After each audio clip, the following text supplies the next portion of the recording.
لله رب العالمين نحمده ونستعينه ونؤمن به ونتوكل عليه ونعوذ بالله من شرور أنفسنا ومن سيئات أعمالنا من يهدي الله فلا مضل له ومن يضلل فلا هادي له أشهد أن لا إله إلا الله وحده لا شريك له وأشهد أن محمدا عبده ورسوله أرسله بالهدى ودين الحق ليظهره على الدين كله ولو كره المشركون اللهم صل على محمد وعلى آل محمد كما صليت على إبراهيم وعلى آل إبراهيم اللهم بارك على محمد وعلى آل محمد كما باركت على إبراهيم وعلى آل إبراهيم إنك حميد مجيد أما بعد فإن خير الحديث كتاب الله وخير الهدي هدي محمد صلى الله عليه وسلم وشر الأمور محدثاتها وكل محدثة بدعة وكل بدعة ضلالة أيها المؤمنون والمؤمنات أوصيكم وإياي بتقوى الله ولا تموتن إلا وأنتم مسلمون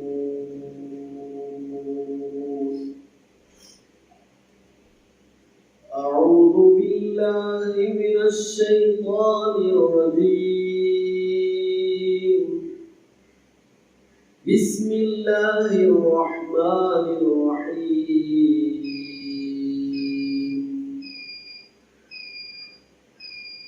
وأيوب إذ نادى ربه أني مسني الضر وأنت أرحم الراحمين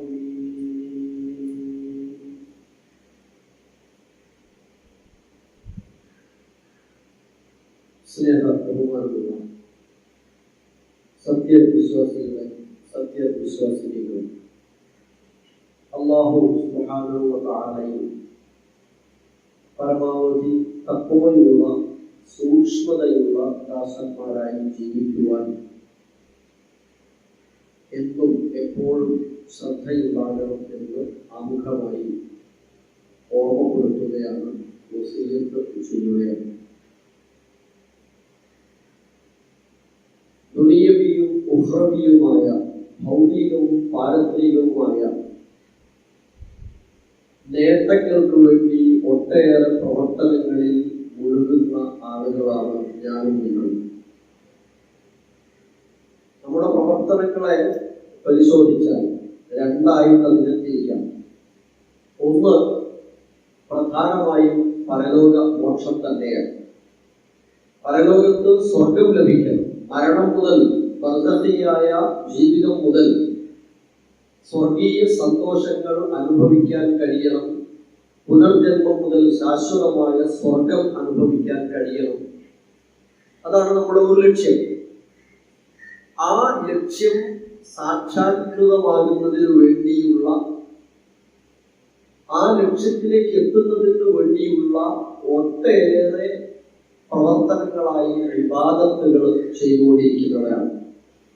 നമ്മുടെ നമസ്കാരവും വ്രതാനുഷ്ഠാനം നിർബന്ധവും ഐച്ഛികവുമായത്, നമസ്കാരം നിർബന്ധവും ഐച്ഛികം സുന്നത്തുമായത്, ദാനധർമ്മങ്ങളും സക്കാത്തുകളും, ഇതുപോലുള്ള ഒരുപാട് പ്രവർത്തനങ്ങൾ, പല സഹായങ്ങൾ ഇങ്ങനെ ഒട്ടേറെ പ്രവർത്തനങ്ങൾ ചെയ്തുകൊണ്ടിരിക്കുന്നവരാണ് പരലോക വിജയത്തിന് വേണ്ടി.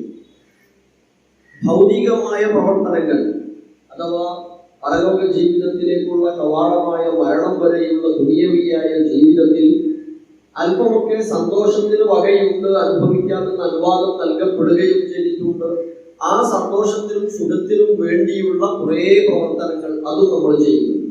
നമ്മുടെ ജോലിയായിരുന്നാലും, നമ്മുടെ വിവാഹമായിരുന്നാലും, ദാമ്പത്യ ജീവിതമായിരുന്നാലും, നമ്മുടെ ഗാർഹികവുമായി ബന്ധപ്പെട്ട വിഷയങ്ങളായിരുന്നാലും, അങ്ങനെ ഭൗതികമായി നമുക്ക് എടുക്കാവുന്ന ഒരുപാട് കാര്യങ്ങൾ ഒക്കെ ചെയ്തുകൊണ്ടിരിക്കുന്നു. ഇവിടെയൊക്കെ വിജയം നേടണമെന്ന് അതിയായി ആഗ്രഹിക്കുന്നവരും അതിനു വേണ്ടി പ്ലാൻ ചെയ്യുന്നവരുമാണ് നമ്മളൊക്കെ.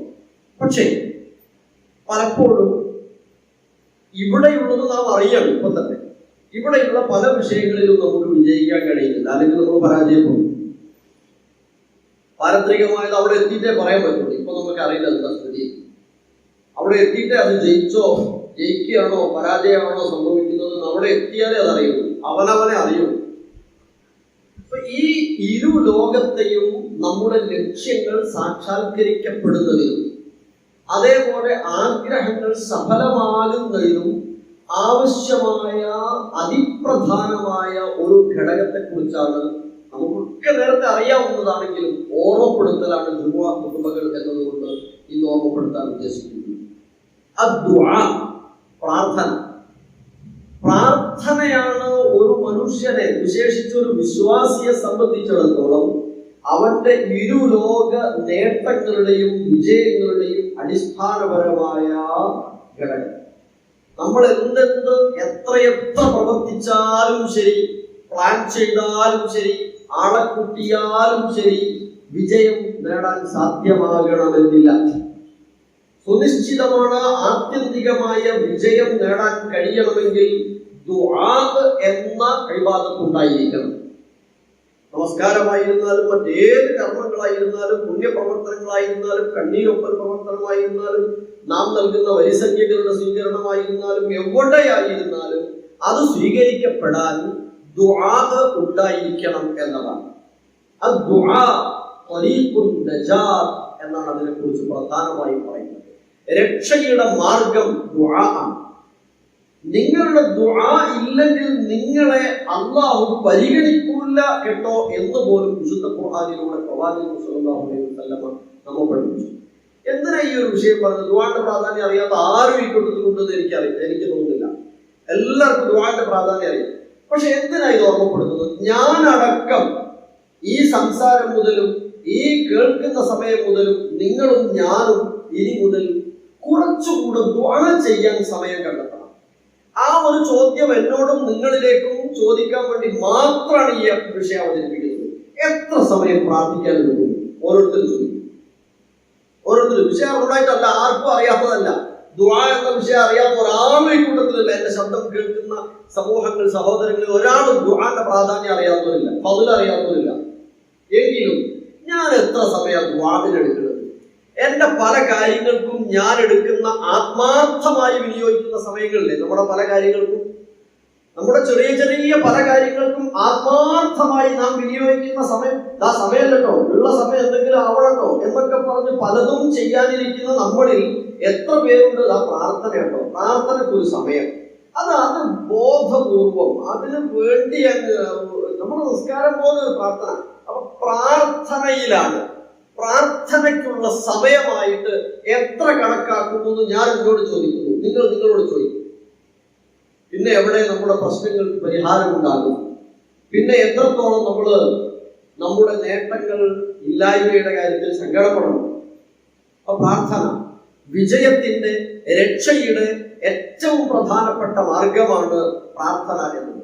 ലക്ഷ്യസ്ഥാനത്തേക്കുള്ള ഗോവണിയാണ്, ലക്ഷ്യത്തിലെത്താനുള്ള പടിയാണ് പ്രാർത്ഥന. പ്രാർത്ഥന എന്ന ഒരു പടി കടക്കാതെ ലക്ഷ്യത്തിലെത്താൻ സാധ്യമല്ല. റബ്ബ് പരിഗണിക്കൂല എന്നല്ലേ പറഞ്ഞത്. അപ്പൊ പിന്നെ എവിടെ നമുക്ക് വിജയിക്കാൻ കഴിയാം? പടച്ച തമ്പുരാന്റെ കാരുണ്യത്തിന് വേണ്ടിയുള്ള ചോദ്യം. ആലിമീങ്ങളായ ആളുകൾ സാലിഹീങ്ങളായ ആളുകൾ എപ്പോഴും ഏറ്റവും കൂടുതൽ സമയം കണ്ടെത്തിയിരുന്നത് പ്രാർത്ഥനയ്ക്കായിരുന്നു എന്നാണ്.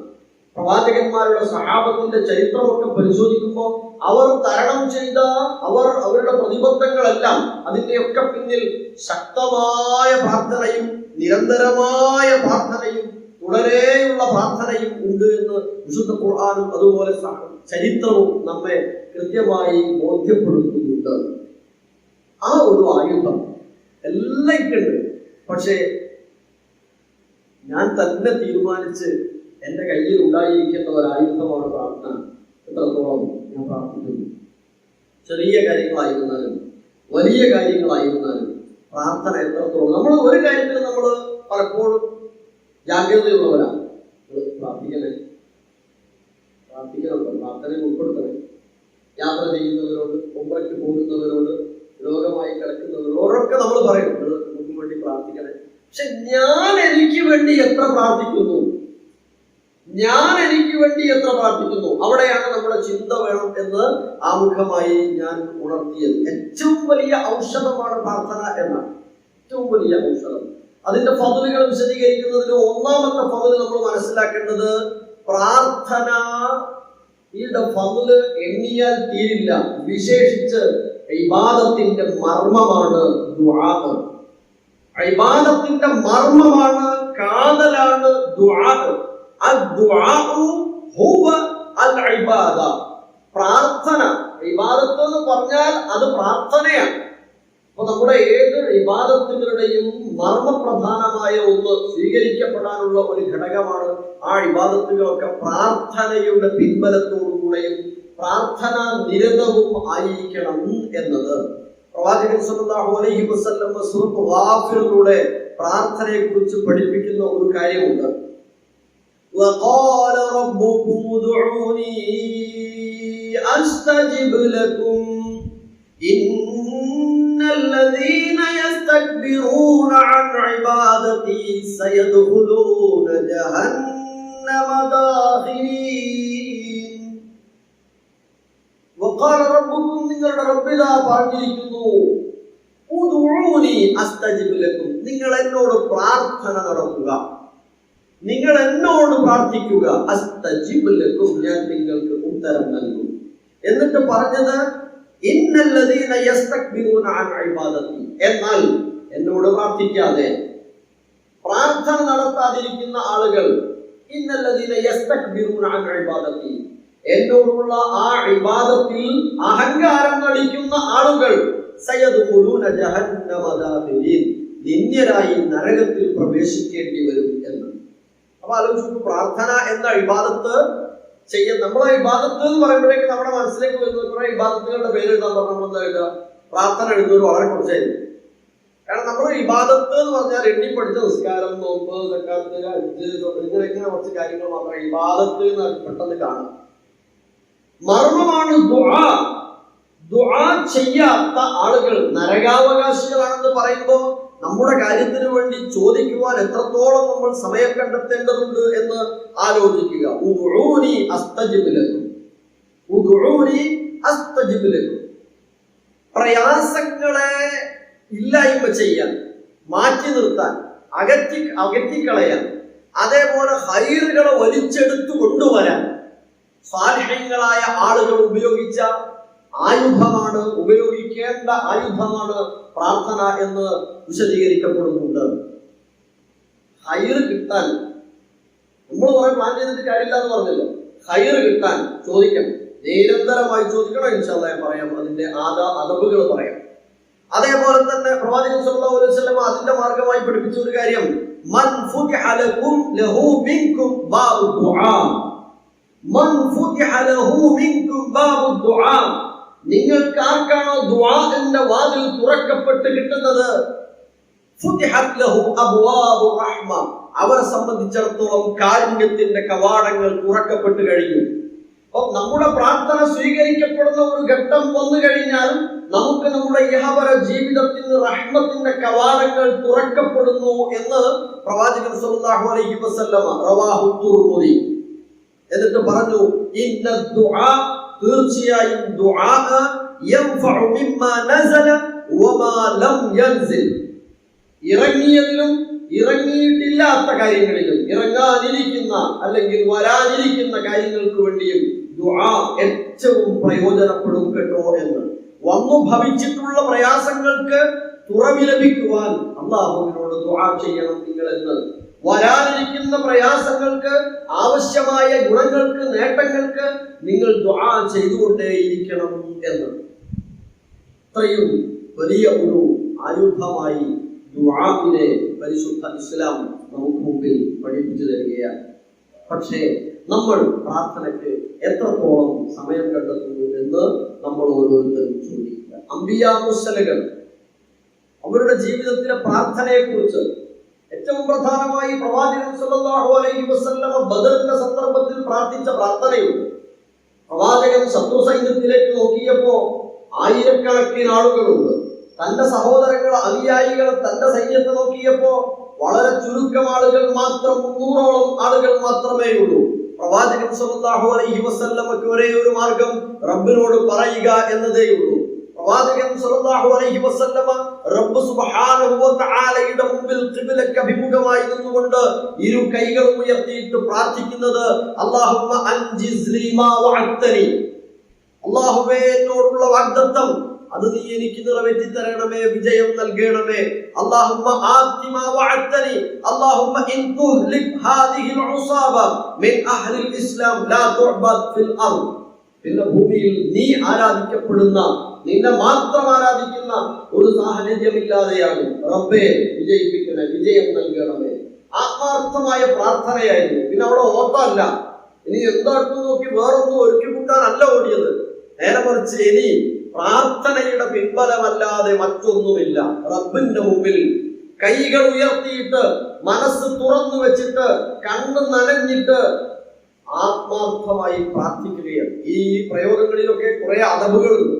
പ്രാർത്ഥനയുടെ ചില അദബുകൾ കൂടെ ഇതിൽ അടിവരയിടുന്നുണ്ട്. ഇൻഷാ അല്ലാഹ് നമുക്ക് വിശദീകരിക്കാം.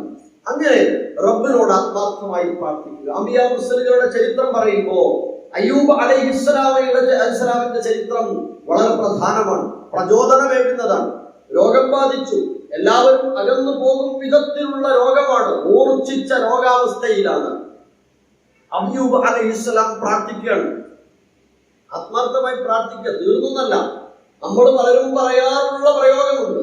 ഒരർത്ഥത്തിൽ നല്ല പ്രയോഗമായും മറ്റൊരർത്ഥത്തിൽ തെറ്റായും ചിന്തിച്ചു പോകാം. പലരും പറഞ്ഞിട്ടുണ്ട് മരിച്ചു കളഞ്ഞാലോ എന്ന് വിചാരിച്ചതാണ്. തെറ്റായ ഒരു പ്രയോഗമാണ്. പക്ഷെ അതോടനുബന്ധമായി പറയുന്ന ഒരു വാചകം ആ തെറ്റാണെന്ന് തോന്നുന്ന വാചകത്തെ മായ്ക്കാറുണ്ട്. പക്ഷേ ഒരൊറ്റ കാര്യമാണ്, ഈമാൻ ലേശം ഉള്ളതുകൊണ്ട് പിടിച്ചു നിന്നതാണെന്ന് പറയാറ്. അതെ, ആ ഈമാനിന്റെ പിൻബലത്തിലുള്ള ആത്മാർത്ഥമായ ദുആ. ഒരു ഇണ തന്റെ ഇണയോട്, തുണയോട് രാത്രിയിൽ ചോദിക്കാം. സാമ്പത്തികമായ കടബാധ്യതയിൽപ്പെട്ട് ഇനി ഒന്നുമില്ലാത്ത അവസരത്തിൽ അദ്ദേഹം ചോദിക്കുക, നമ്മൾ മരിച്ചു കളഞ്ഞാലോ? നട്ടപ്പാതിരക്ക് തന്റെ തുണയോട് ചോദിക്കുക, നമ്മൾ മരിച്ചു കളഞ്ഞാലോ? ആ സമയത്താണ് അവരുടെ മനസ്സിൽ എവിടെയോ കോരിവെച്ച ഒരു വചനം, എപ്പോഴോ കേട്ട ഒരു സംസാരത്തിന്റെ പിൻബലത്തിൽ, ഖുർആനിന്റെ പിൻബലത്തിൽ അവർ നിർത്തിവെച്ചു. അവർ നിർത്തിവെച്ചു. അവരത് ചെയ്തിരുന്നുവെങ്കിൽ തങ്ങളുടെ കുടുംബത്തെ കുറിച്ച് ഇനി അവരും മരിച്ചു കളയായിരുന്നു. ഉള്ളത് അപ്പയും പോയിട്ട്, അല്ലെങ്കിൽ അവരെ ആശ്രയിക്കേണ്ടിയിരുന്ന ഒരുപാട് ആളുകൾ, അവരെന്ത് ചെയ്യും? ഇതൊന്നും ചിന്തയില്ല, തീർത്തു കളയാം എന്നങ്ങ് തോന്നിപ്പോവുക മനുഷ്യന്. അതെവിടെയാണ്? എവിടെയോ വന്ന വിശുദ്ധ ഖുർആനിന്റെ ഒരു വചനം അവരുടെ മനസ്സിൽ, അത് അവന് ഒരു ചെറിയ പ്രേരണ ആ സ്ത്രീക്ക് കൊടുക്കുകയാണ്. വേണ്ട, പിടിച്ചു നിന്നു. രാവിലെ എങ്ങനെയാ ഉറങ്ങിയോ ഉറങ്ങാതെയാണോ നിന്നത് എന്ന് അവർക്കറിയില്ല എന്നാണ് നേർക്കുനേർ അനുഭവം വിശദീകരിച്ചത്. എന്നിട്ട് അവർ പറഞ്ഞു, അൽഹംദുലില്ലാഹ്, ഇപ്പൊ ഈ ഖുർആൻ മാത്രമാണ് ഇപ്പൊ ഇങ്ങനെ പച്ച പിടിച്ചു വരുന്ന ജീവിതത്തിൽ. റബ്ബ് സുബ്ഹാനഹു വ തആലയുടെ മുമ്പിൽ ഇരു കരങ്ങളും ഉയർത്തി, മനസ്സ് തുറന്ന്, കണ്ണ് കരഞ്ഞിട്ട് പ്രാർത്ഥന നടത്തിക്കൊണ്ടേയിരിക്കുക. ഏത് പ്രതിസന്ധികളെയും അവസാന ഘട്ടം ഇബാദത്ത് ചെയ്തു എന്ന ഒരു പ്രതിഫലത്തിന്റെ പേരിലെങ്കിലും, അതുകൊണ്ട് ദുആ ഒരു ഇബാദത്താണ് എന്ന ബോധം ആദ്യം മനസ്സിൽ വേണമെന്ന് പറഞ്ഞു. ദുആ ഒരു ഇബാദത്താണ്. നമ്മൾ നമസ്കരിച്ച നമസ്കാരത്തിന്റെ പ്രതിഫലം ദുനിയാവിൽ കിട്ടിയേക്കാം എന്നതിനപ്പുറം നമ്മൾ പ്രതീക്ഷിക്കുന്നത് പരലോകത്താണ് പ്രതിഫലം. നമ്മുടെ നോമ്പിന്റെ നേട്ടം, ആരോഗ്യപരമായ നേട്ടവും ഭൗതികമായ നേട്ടവും ഒക്കെ ഇവിടെ കിട്ടിയേക്കാം എന്നതിനപ്പുറത്ത് നമ്മൾ പ്രതീക്ഷിക്കുന്നത് പരലോകത്തെ പ്രതിഫലമാണ്, റയ്യാൻ കവാടമാണ്, സ്വർഗമാണ്.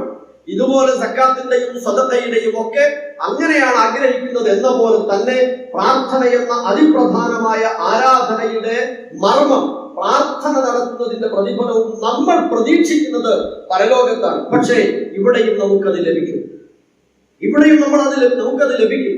അതുകൊണ്ട് പരലോക ലക്ഷ്യത്തിലേക്ക്, പരലോകം ലക്ഷ്യം വെച്ചുകൊണ്ടുള്ള ദുആ നമ്മുടെ മനസ്സിലുണ്ടെങ്കിൽ നമ്മൾ ദുആക്ക് കൂടുതൽ സമയം കണ്ടെത്തും.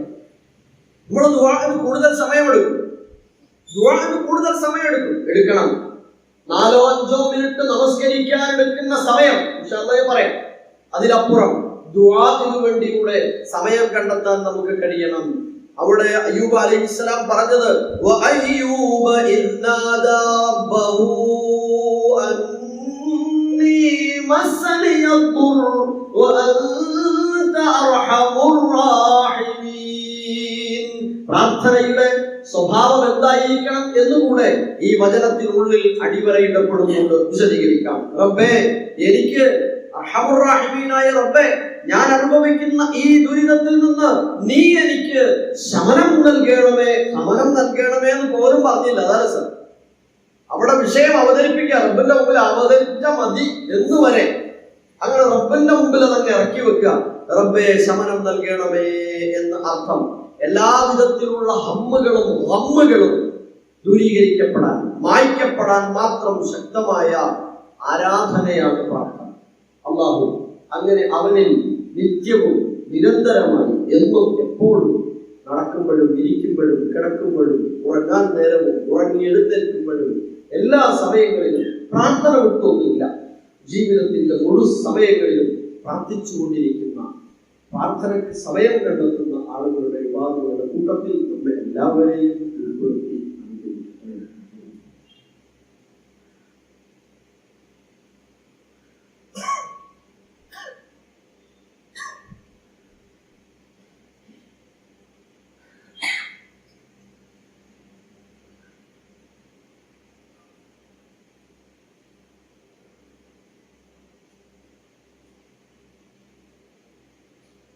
Alhamdulillah وصلى الله وسلم على نبينا محمد وآله وصحبه أجمعين. أيها المؤمنون والمؤمنات اتقوا الله. സഹോദരങ്ങളെ, അല്ലാഹുവിൽ ഭക്തിയുള്ളവരായി ജീവിക്കാൻ ഏറെ ശ്രദ്ധ വേണമെന്ന് ഒരിക്കൽ കൂടെ ഉണർത്തുകയാണ്. പ്രാർത്ഥനയുടെ ഫضലുകളെ കുറിച്ച് പറയുമ്പോൾ, അല്ലെങ്കിൽ ആദാബുകളെ കുറിച്ച്, ഫضലാണ് നമ്മൾ ഇതുവരെ പറഞ്ഞത്. ആദാബ്, പ്രാർത്ഥനയുടെ ചില മര്യാദകൾ, ചില രീതിശാസ്ത്രം, എങ്ങനെയാണ് പ്രാർത്ഥിക്കേണ്ടത്. പലപ്പോഴും നമ്മുടെ നാട്ടിലുള്ള പ്രാർത്ഥനകളിൽ നിന്ന് മറ്റുള്ളവരുടെ പ്രാർത്ഥന തടസ്സം സൃഷ്ടിക്കുന്ന പ്രാർത്ഥനകളും ഒരു ശബ്ദകോലാഹല പ്രാർത്ഥനകളും ഒക്കെ മാത്രമാണ് പ്രാർത്ഥന എന്ന നിലയിൽ കാണാറുള്ളത്. പ്രാർത്ഥനയുടെ ചില രീതികളുണ്ട്. പ്രവാചകൻ സ്വല്ലല്ലാഹു അലൈഹി വസല്ലമയും വിശുദ്ധ ഖുർആനും കാണിച്ചു തരുന്ന ഒന്നാണ്. ഏറ്റവും പ്രധാനം ദുആ തുടങ്ങുന്നത് ഹംദ് കൊണ്ടും സനാഅ് കൊണ്ടും സ്വലാത്ത് അലൻ നബി കൊണ്ടുമായിരിക്കണം. അങ്ങനെ നമ്മൾ പ്രാർത്ഥിക്കാനിരിക്കുമ്പോൾ, പ്രാർത്ഥനയ്ക്ക് വേണ്ടി നമ്മൾ പ്രത്യേകമായിരിക്കുമ്പോൾ പ്രത്യേകിച്ച് നമ്മൾ ചെയ്യുന്നതാണ് അൽഹംദുലില്ലാഹി റബ്ബിൽ ആലമീൻ. എന്നിട്ട് സ്വലാത്ത് ചൊല്ലാം. സ്വലാത്തു വസ്സലാമു അലാ റസൂലില്ലാഹി എന്നുള്ളത് അല്ലാഹുമ്മ സ്വല്ലി അലാ മുഹമ്മദിൻ എന്നുള്ള പ്രാർത്ഥന സ്വലാത്ത് ചൊല്ലാം. എന്നിട്ട് നമ്മുടെ കാര്യങ്ങളൊക്കെ പറയും. അവിടെയും ശ്രദ്ധിക്കാൻ പോകുന്ന ചില അതവുകളുണ്ട്, പറയാം. അപ്പൊ ഇത് ആർക്കും ചെയ്യാത്തൊരു കാര്യം. ഓടിക്കേറിങ്ങാണ്ട് കുറെ കാര്യങ്ങൾ ചോദിച്ചിട്ട് ചിലപ്പോൾ വരാൻ പോകലല്ല. അതിനപ്പുറം പ്രാർത്ഥനയുടെ ഏറ്റവും പ്രധാനപ്പെട്ട മര്യാദ അൽഹംദുലില്ലാഹി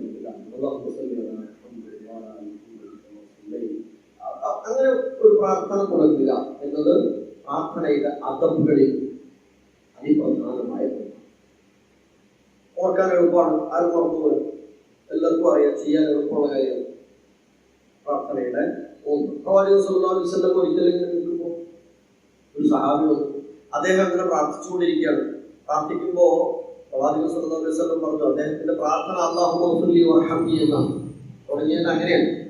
അങ്ങനെ പ്രാർത്ഥിച്ചതുകൊണ്ട് പ്രാർത്ഥന സ്വീകരിക്കപ്പെടില്ല എന്നല്ല, പക്ഷെ അത് പ്രാർത്ഥനയുടെ അദബിൽപ്പെട്ടതാണ്. ഹംദും സ്വലാത്തും ഒക്കെ ഉണ്ടാവുക, കൂടുതൽ സ്വീകാര്യത ഉണ്ടാക്കുക എന്നാണ്.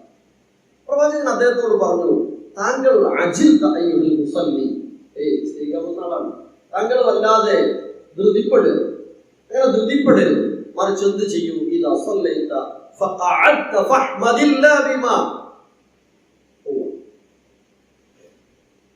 നിങ്ങൾ നമസ്കരിക്കുമ്പോൾ, നമസ്കാരം കഴിഞ്ഞിട്ട് ഇരിക്കുമ്പോൾ അവിടെ ഒരു കാര്യം, നമസ്കാരം കഴിഞ്ഞിട്ട് കുറച്ചു നേരം അവിടെ ഇരിക്കണം. നമസ്കാരം കഴിഞ്ഞിട്ട് കുറച്ചു നേരം അവിടെ തന്നെ ഇരിക്കണം. ഫഖഅദ്ത ഇദാ സല്ലൈത ഫഖഅദ്ത ഫഹ്മദില്ലാ, അവിടെ ഇരുന്നിട്ട് ഹംദും ശേഷം വസല്ലി അലൈഹി സ്വലാത്തും സുമ്മ ദുഉ, പിന്നെ അവരോട് ദുആ ചെയ്യും. ഞാൻ സങ്കടത്തോടെ എന്നാൽ പ്രതീക്ഷയോടുകൂടെ ഒരു കാര്യം ഷെയർ ചെയ്യും. നമ്മൾ നിസ്കരിച്ചാൽ നിസ്കാരം കഴിഞ്ഞിട്ട് ആരെയും പ്രത്യേകം നോക്കണമെന്നൊന്നുമില്ലല്ലോ. എപ്പോഴും അങ്ങനെ ഉണ്ടാവുക. ഒരു കാര്യം പറയും, ഇന്ന് കേട്ടു എങ്ങനെ ചെയ്യുന്നു എന്ന് നോക്കുമ്പോൾ നമുക്ക് ധൃതി ഉണ്ടാവും. പ്രത്യേകിച്ച് നമ്മൾ വെള്ളിയാഴ്ച, പവിത്രമാക്കപ്പെട്ട ദിവസങ്ങളിൽ ഒന്നാണ് വെള്ളിയാഴ്ച. നമ്മൾ നിസ്കാരം കഴിഞ്ഞാൽ പെട്ടെന്ന് തന്നെ എഴുതി പോവാം. ഒരു കുറ്റം പറയലായി കാണരുത്, നമ്മുടെ ഒരു കുറവാണോ എന്ന് പരിശോധിക്കാൻ വേണ്ടിയില്ല. എന്നാൽ വളരെ അടിസ്ഥാനപരവും അടിയന്തരമായതുമായ കാര്യങ്ങൾക്ക് ഒരാൾക്ക് പോകേണ്ടി വന്നാൽ പോയാൽ എല്ലാവരും കൂടെ നോക്കണ പരിപാടിയും വേണ്ട, പോകേണ്ടി വരും. പോകുമ്പോഴും പ്രാർത്ഥിക്കാറ്. പക്ഷെ ഇവിടെ റസൂലുള്ളാഹി പറഞ്ഞത് നിസ്കരിച്ചാൽ എന്നിട്ട് അവിടെ ഇരിക്കുകയും ചെയ്യില്ല. എന്നിട്ട് അവിടെ ഇരിക്കുക, നിസ്കരിച്ചിട്ടൊന്നും ഇരിക്കുക കുറച്ചു നേരം, എന്നിട്ട് ദുആ ചെയ്യാം. പലപ്പോഴും നമുക്ക് മറ്റൊരുപാട് ഏർപ്പാടുകളാണ്. നമ്മൾ ഇവിടെ ഈ മിമ്പറിൽ ഖുതുബ കഴിഞ്ഞ് നിസ്കാരം കഴിഞ്ഞിട്ട് ഒരു അനൗൺസ്മെന്റ് പോലും ഇല്ലാത്തത് എന്തുകൊണ്ടാണെന്ന് അറിയും. അതിനോട് ഒട്ടും യോജിപ്പില്ല. നിസ്കാരവും ഖുതുബയും അതിന്റെ ഭക്തിയും ഒക്കെ മനസ്സിൽ ഇങ്ങനെ നിറഞ്ഞു നിൽക്കുന്ന സമയത്ത് നിസ്കാരം കഴിഞ്ഞിട്ട് ഇമാം എഴുതിയിട്ടെന്ന് പറയാം, പ്രത്യേകം ശ്രദ്ധിക്കുവാൻ 3-4 കാര്യങ്ങൾ ഓർമ്മപ്പെടുത്താനുള്ളതുണ്ട്. 1, 2, 3, 4 എണ്ണുമ്പോഴേക്ക് നമ്മളുള്ളതെല്ലാം എന്തായി പോയിട്ടുണ്ട്, നമ്മളെ ഭക്തിയൊക്കെ ചോർന്നുപോയി. അപ്പൊ അതുപോലും വേണ്ടെന്ന് നമ്മുടെ മെമ്പർ തീരുമാനിച്ചത് എന്തുകൊണ്ടാണ്? കുറച്ചു നേരം അവിടെ ഇരുന്ന് പ്രാർത്ഥിക്കുന്ന ആളുകളുണ്ട്, അവർക്കെങ്കിലും തടസ്സങ്ങൾ ഉണ്ടാവില്ല. അതുകൊണ്ട് നമ്മുടെ വിജയത്തിന് വേണ്ടി ദയവ് ചെയ്ത് എല്ലാവരും നമസ്കാരം കഴിഞ്ഞ് ഒരല്പസമയം കൂടെ, ഞാൻ നേരത്തെ സൂചിപ്പിച്ചത് ജുമുഅ നമസ്കാരം എന്ന് പറഞ്ഞാൽ 10-25 മിനിറ്റ് സംസാരവും പിന്നെ നമസ്കാരവും ഒരു 35 മിനിറ്റ് ഒക്കെ, അരമണിക്കൂർ 35 മിനിറ്റ് ഒക്കെ എടുക്കുന്നു, അല്ലെ 40 മിനിറ്റ് എടുക്കുന്നു എന്ന് വിചാരിക്കാം. മറ്റു നമസ്കാരങ്ങൾ 5-6 മിനിറ്റാണ് നമസ്കാരത്തിന്. നമ്മൾ എത്തിയതോ കറക്റ്റ് നിസ്കാരത്തിനാണ്. നിസ്കാരം സലാം ഇടത്തോട്ട് വീട്ടുന്നത് ഡോറിന്റെ അപ്പുറത്തേക്കുമാണ്. അപ്പൊ നമ്മള് നമസ്കാരം കഴിഞ്ഞ്, ഞാൻ എന്തെയുമാണ് പറയുന്നത്, നമ്മൾ ഓരോരുത്തരെയും ഖുതുബ പറയുന്ന ആൾ ഒരിക്കലും അയാളെ നന്നാക്കുകയും മറ്റുള്ളവരെ മോശമാക്കുകയും ചെയ്യേണ്ടതില്ല. നമുക്കുണ്ട്, എല്ലാവർക്കും കൊണ്ട് പറയുമ്പോൾ അവിടെ ഇരുന്നിട്ട് പരസ്പരം ഉപദേശിക്കാം, എപ്പോഴും ഉപദേശിക്കാം. അവിടെ ഇരുന്നിട്ട് കുറച്ച് സമയം ദുആ ചെയ്യാൻ കൂടെ എടുക്കണം. പ്രധാനമാണ് ദുആ ചെയ്യണം. എന്ത് തിരക്കണം, ആ തിരക്കിൽ പോയിട്ട് അത് വിജയിക്കാനല്ലേ പോണത്. നമ്മളവിടെ ഓടിയിട്ട് വിജയിക്കൊന്നുമില്ലേ? നമ്മൾ തിരക്കിട്ട് വിജയിക്കൊന്നുമില്ല. വണ്ടിമേൽ അടിച്ചു വിട്ട് പോകുന്ന ആൾക്കാരായ നമ്മളെയൊക്കെ പാസ് ചെയ്ത് പോകുന്നുണ്ടാവും. വിചാരിക്കുന്നു എപ്പോഴും അടക്കി നമ്മൾ ആ സമയത്ത് പോകുന്നുണ്ടാവാറുണ്ട്. അത്ര തന്നെ ഉണ്ടാവും. ഒരിടയിൽ പോയിട്ടുണ്ടാവും, കുറച്ചപ്പുറത്തെ ജംഗ്ഷനിൽ അയാളുണ്ടാവും, നമ്മളെ കാത്തു. ഇതുപോലെയാണ് നമ്മൾ ഓടിയതുകൊണ്ടോ നമ്മൾ ചെയ്തതുകൊണ്ടോ മാത്രം വിജയിക്കൂല. റബ്ബിന്റെ മുമ്പ് പറയാണ്ട് പോണ്ട. അപ്പൊ നിസ്കാരം കഴിഞ്ഞിട്ട് ഇന്നു മുതൽ അത് നമ്മുടെ ഒരു ശീലമാക്കണം. ഷുവർ, എന്തോ ഒരു ബറക്കത്ത് നിങ്ങളും ഞാനും അറിയാതെ നമ്മുടെ ജീവിതത്തിലേക്ക് പെയ്തിറങ്ങും. എവിടുന്നൊന്നും പറയാൻ പറ്റില്ല. ബറക്കത്ത് ആകാശത്ത് നിന്ന് പെയ്തിറങ്ങുന്നതാണ്, ഭൂമിയിൽ നിന്ന് മുകളിലേക്ക് വരുന്നതാണ്, അല്ലാതെ വേറൊന്നുമല്ല. ഖുർആൻ അങ്ങനെ തന്നെ പറഞ്ഞില്ല. ഫതഹ്നാ അലൈഹിം ബറകാത്തിൻ മിനസ് സമാ എന്ന് പറഞ്ഞാൽ എന്താ? ഉപരിലോകത്ത് നിന്ന് ഒരു ബറക്കത്ത് വരാണ്ട് എന്താണ് അത് കിട്ടും. അത് കിട്ടാൻ നമ്മൾ റബ്ബിന്റെ മുമ്പിൽ ഇരുകരം ഉയർത്തണം, പ്രാർത്ഥിച്ചുകൊണ്ടേയിരിക്കണം. അത് കഴിഞ്ഞിട്ട് മതി ബാക്കി എന്ത് പണി, എന്തോ കഴിഞ്ഞിട്ട്. അതുകൊണ്ട് അത് ഒരു എളിമയോടുകൂടെയുള്ള ഈ ഒരു വസിയ്യത്ത് എല്ലാവരും സ്വീകരിക്കണം എന്ന് ഞാൻ എന്നെയും നിങ്ങളെയും ഉണർത്തുകയാണ്. അല്ലാഹു സുബ്ഹാനഹു വ തആല അങ്ങനെ വിജയം നേടാൻ കഴിയുന്നവരിൽ നമ്മെ അനുഗ്രഹിക്കട്ടെ. രണ്ടാമത്തെ വിഷയം അദബ്. അദബുകളിൽപ്പെട്ട ഒന്ന് ഹംദും സ്വലാത്തും ഉണ്ടായിരിക്കുക, കുറച്ച് സമയം ഇരിക്കുക എന്നതാണ്. രണ്ടാമത്തെ വിഷയം തെറ്റ് ചെയ്തിട്ടുള്ള പ്രാർത്ഥനകളുണ്ട്. തെറ്റ് പാപം പൊറുക്കപ്പെടാനുള്ള പ്രാർത്ഥന.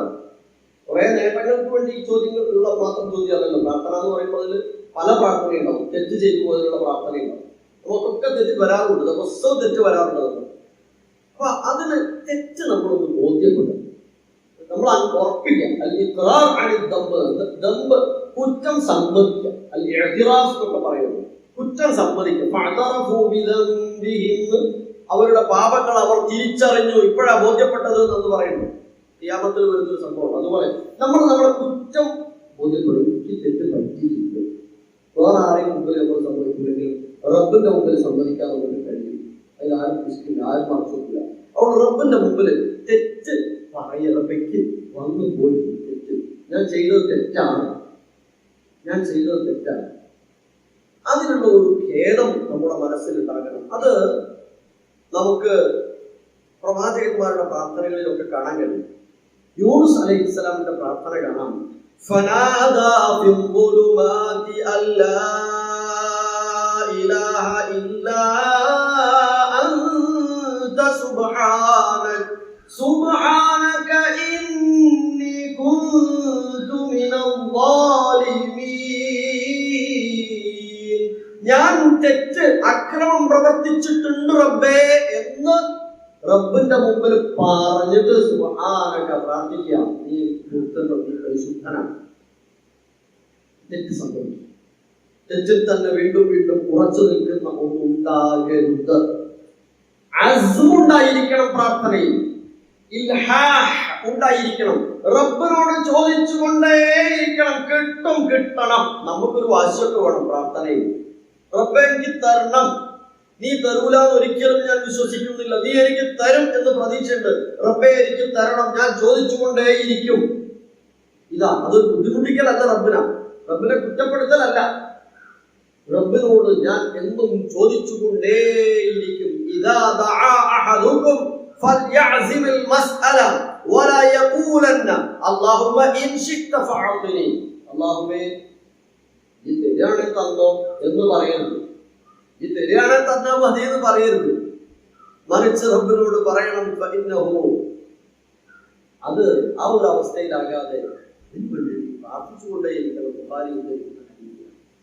മറ്റൊന്ന്, പ്രാർത്ഥന എന്ന് പറഞ്ഞാൽ നമ്മുടെ മനസ്സിൽ വരുന്ന സംഭവമാണല്ലോ പ്രാർത്ഥന. അത് വളരെ ആത്മാർത്ഥമായി വരുന്ന പ്രാർത്ഥനയാണ്. ഒന്നാണ് ഇബാദത്താണ്. അതുകൊണ്ട് തന്നെ നിർബന്ധമല്ല കേട്ടോ, വുളൂ ചെയ്യുക എന്നത് നിർബന്ധമല്ല. ഖിബ്ലക്ക് അഭിമുഖമാകണം എന്നത് നിർബന്ധമല്ല. നിസ്കാരം പോലും ഖിബ്ല അറിയാത്ത സമയത്ത് ഖിബ്ല നോക്കേണ്ടതില്ല എന്നാണ്. വെള്ളമൊന്നും കിട്ടൂല, ഉപയോഗിക്കാൻ പറ്റില്ലെങ്കിൽ പോലും വുളൂ ചെയ്യാതെ തയമ്മം ചെയ്താൽ മതിയല്ലോ. ഒന്നും ചെയ്യാൻ കഴിയാത്തവർക്ക് മനസ്സുകൊണ്ട് കണ്ണുകൊണ്ടെങ്കിലും നിസ്കരിക്കാൻ.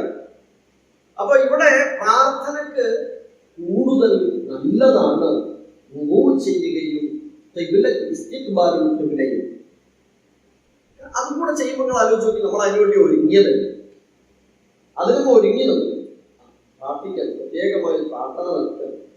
അപ്പോൾ വുളൂയോടുകൂടെ ഖിബ്ലക്ക് അഭിമുഖമായി മിക്കവാറും നമ്മളൊക്കെ പലപ്പോഴും വുളൂ ഉള്ളവരാണ്. അങ്ങനെ നമ്മൾ ഖിബ്ല അഭിമുഖമായി ഇരുന്നുകൊണ്ട് പ്രാർത്ഥിക്കുമ്പോൾ കുറെ കൂടെ പ്രാർത്ഥനയിൽ നമുക്ക് ഖുശൂഅ് ഉണ്ടാകും എന്നാണ് പഠിപ്പിക്കുന്നത്. അതുപോലെ കൈകൾ ഉയർത്താമോ? ഉയർത്തേണ്ടതില്ലേ?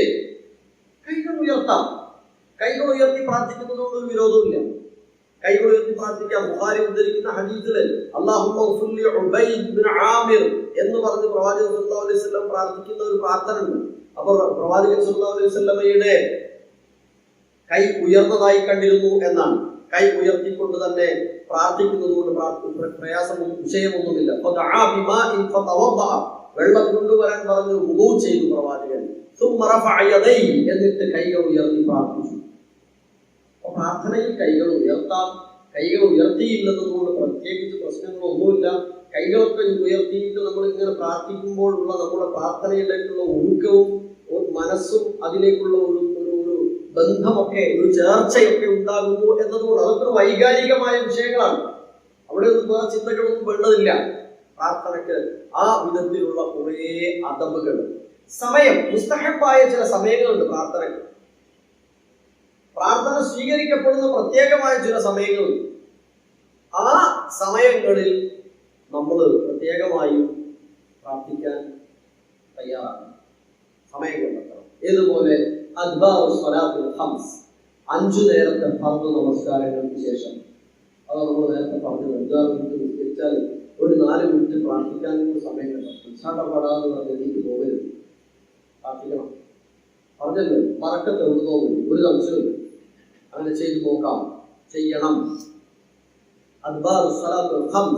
ബാങ്കിന്റെ സമയം, ബാങ്കിനും ഇഖാമത്തിനും ഇടയിലുള്ള സമയം ശരിക്കും നമുക്ക് അറിയാം.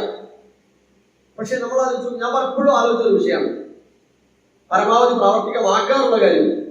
ബാങ്കിനും ഇഖാമത്തിനും ഇടയിലുള്ള സമയം തന്നെ ഒന്നുകിൽ നമ്മളിങ്ങനെ നടന്നു വരികയായിരിക്കും, അല്ലെങ്കിൽ ഒരു സ്ഥലത്തൂടെ യാത്ര ചെയ്യുമ്പോഴായിരിക്കും ബാങ്കിന് അടുത്ത പള്ളിയിൽ കയറുണ്ടാവും, അല്ലെങ്കിൽ വീട്ടിലായിരിക്കും, അല്ലെങ്കിൽ പള്ളിയിൽ തന്നെ ആയിരിക്കും.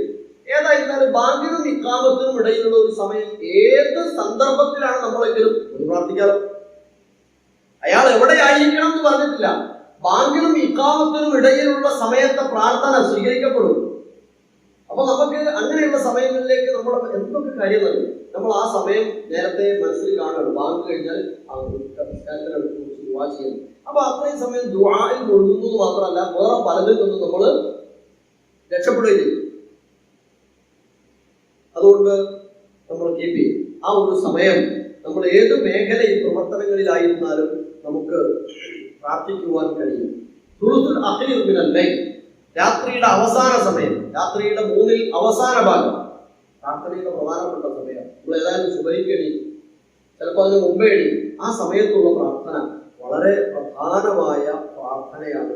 യൗമുൽ ജുമുഅ, വെള്ളിയാഴ്ച എന്നൊരു ദിവസം കിട്ടിയിട്ട് പ്രത്യേകമായി എന്നും ചോദിക്കാതെ പോകുന്ന ഒരു ദിവസമായിട്ടാണ് വെള്ളിയാഴ്ച പോയി പോകരുത്. മറ്റു തിങ്കളും വ്യാഴവും മറ്റു ദിവസങ്ങളെ പോലെ, അല്ലെങ്കിൽ ഞാനും തിങ്കളും ബുധനും വ്യാഴം ഏത് 2 ദിവസം പറഞ്ഞ പ്രത്യേകമായി തോന്നത്താൻ വിചാരിച്ചിട്ടായിരുന്നു പറഞ്ഞു. മറ്റു ദിവസങ്ങളെ പോലെ ആയി പോകരുത് വെള്ളിയാഴ്ച. യൗമുൽ ജുമുഅ പ്രാർത്ഥനയ്ക്ക് പ്രാധാന്യം നൽകപ്പെടുന്ന ഒരു ദിവസമാണ്. അപ്പൊ അന്ന് കുറച്ചും കൂടെ നമ്മൾ ആത്മാർത്ഥമായി പ്രാർത്ഥിക്കുക. അറഫ ദിവസമുള്ള പ്രാർത്ഥന, അങ്ങനെ കുറെ കാര്യങ്ങളുണ്ട്. മഴ പെയ്യുന്ന സമയത്തുള്ള പ്രാർത്ഥനയുണ്ട്, സുജൂദിന്റെ സമയത്ത് പ്രാർത്ഥനയുണ്ട്. പലർക്കും ഇപ്പോഴും സംശയമാണ്, സുജൂദിലൊക്കെ എത്ര നേരം നിന്ന് പ്രാർത്ഥിക്കാവോ, എന്തും ചോദിക്കാവോ എന്നൊക്കെ ആളുകൾ സംശയം ചോദിക്കുന്നത്. എന്തും ചോദിക്കാം സുജൂദില്, എത്ര നേരവും ചോദിക്കാം സുജൂദില്. കാരണം ഒരു അടിമ അല്ലാഹുവിനോട് ഏറ്റവും കൂടുതൽ അടുക്കുന്ന സമയമാണ് സുജൂദ്. അത്രയും അള്ളാഹിനോട് സാമീപ്യം കിട്ടുന്ന സമയത്ത് അതിവേഗം ശീഘ്രം വിട്ടുകളയുന്ന ഒരു ഏർപ്പാടായിട്ട് സുജൂദുകൾ മാറരുത്. സ്വന്തമായി നമസ്കരിക്കുമ്പോൾ, സുന്നത്ത് നമസ്കരിക്കുമ്പോൾ മഅ്മൂമീങ്ങളെ ബുദ്ധിമുട്ടാക്കുന്ന വിധത്തിൽ ഇമാമ് ചെയ്യണം എന്നല്ല പറഞ്ഞത്. ഇമാം അങ്ങനെ ചെയ്യരുത്. ചുരുങ്ങിയ സമയം കൊണ്ട് നമസ്കാരം തീർക്കണം ഇമാമും മഅ്മൂമുമായി നിർവഹിക്കുമ്പോൾ. അല്ലാത്തവർ സ്വന്തമായി നമസ്കരിക്കുന്ന സുന്നത്ത് നമസ്കാരങ്ങളുടെ സമയത്ത് സുജൂദുകളിൽ നിങ്ങൾ ദുആ അധികരിപ്പിക്കണം. അപ്പം അറബി പ്രാർത്ഥിക്കാൻ പറ്റൂലല്ലോ, മലയാളം അറിയില്ലല്ലോ, മലയാളത്തിൽ പ്രാർത്ഥിച്ചാൽ പറ്റുമോ, ഇംഗ്ലീഷിൽ പ്രാർത്ഥിച്ചാൽ നിസ്കാരം പോവോ എന്നൊക്കെ ചോദ്യമാണ്. ഈ പ്രാർത്ഥനയ്ക്ക് ശബ്ദം നിർബന്ധമൊന്നുമില്ലല്ലോ. നമ്മുടെ മനസ്സിലുള്ള കാര്യങ്ങൾ ഗർഭത്തിന്റെ മുമ്പിൽ അങ്ങ് നിവർത്തിച്ചു വെച്ചോളൂ. അതിന് ഭാഷയൊന്നുമില്ല. അള്ളാഹു അതൊക്കെ സ്വീകരിക്കട്ടെ. അതിൽ വരുന്ന പാളിച്ചകളൊക്കെ അള്ളാഹു പുറത്തു തരും. അങ്ങനെ ആത്മാർത്ഥമായി പ്രാർത്ഥനയ്ക്ക് വേണ്ടി സമയം കണ്ടു. സ്വന്തത്തിനെതിരായോ കുടുംബത്തിനെതിരായോ അങ്ങനെയൊന്നും പ്രാർത്ഥിക്കരുത്. അങ്ങനെ മറ്റൊരാൾക്ക് എതിരായി പ്രാർത്ഥിക്കാൻ പരമാവധി, കാരണം അത് പെട്ടെന്ന് സ്വീകരിക്കപ്പെട്ടു പോകും എന്നാണ്. അതായത് പറയുന്നു, ഓട്ടായിരുന്നു, ഞാൻ മരിച്ചായിരുന്നു, അല്ലെങ്കിൽ ഇത് കിട്ടണ്ടായിരുന്നു, വർത്താനം കൊണ്ട് എനിക്കിത് വേണ്ടായിരുന്നു പറയരുത്. ഒരിക്കലും പറയണം, മുന്നേ പോകരുത്. അത് നടത്തുന്നത് പറഞ്ഞു പോകരുത്. അങ്ങനെയുള്ള പ്രാർത്ഥനാ വാചകങ്ങൾ പുറത്തു വരരുത് വായിക്കും മനസ്സിൽ. അതുകൊണ്ട് നമ്മെ എല്ലാവരെയും അനുഗ്രഹിക്കട്ടെ. അറിയുന്ന കാര്യം ഒന്നുകൂടെ ഓർമ്മപ്പെടുത്തി എന്ന് മാത്രം, ഉപകാരപ്രദമാകും എന്നതുകൊണ്ട് ഉപകാരപ്രദമാവാൻ വേണ്ടി അല്ലാഹു സുബ്ഹാനഹു വ തആല നമ്മിൽ നിന്ന് വന്നുപോയ എല്ലാ തെറ്റുകുറ്റങ്ങളും പുറത്ത് മാപ്പാക്കി സ്വർഗാവകാശികളിൽ നമ്മെയും നമ്മുടെ കുടുംബത്തെയും നമ്മെയും നമ്മുടെ മക്കളെയും മാതാപിതാക്കളെയും തുണകളെയും ഒക്കെ ഉൾപ്പെടുത്തി അനുഗ്രഹിക്കട്ടെ. അനുഗ്രഹിക്കണമേ റഹ്മാനായ റബ്ബേ. അല്ലാഹുവേ, നിങ്ങളിൽ നിന്ന് വന്നുപോയ എല്ലാ തെറ്റുകുറ്റങ്ങളും മാപ്പാക്കി തരണം റഹ്മാനായ റബ്ബേ. والمسلمين والمسلمات الأحياء والأموات اللهم أجرنا من النار اللهم أجرنا من النار اللهم أعز الإسلام والمسلمين وأذل الشرك والمشركين ربنا هب لنا من أزواجنا وذرياتنا قرة أعين واجعلنا للمتقين إماما ربنا تقبل منا دعاءنا وصلاتنا وقيامنا وصيامنا وسائر أعمالنا يا رب العالمين. اللهم انصرنا على القوم الظالمين اللهم انصرنا على القوم الكافرين. اللهم ربنا هب لنا من لدنك رحمة واهدنا من أمرنا رشدا. ربنا آتنا في الدنيا حسنة وفي الآخرة حسنة وقنا عذاب النار. ربنا ظلمنا أنفسنا وإن لم تغفر لنا وترحمنا لنكونن من الخاسرين. آمين آمين آمين برحمتك يا أرحم الراحمين. وصلى الله وسلم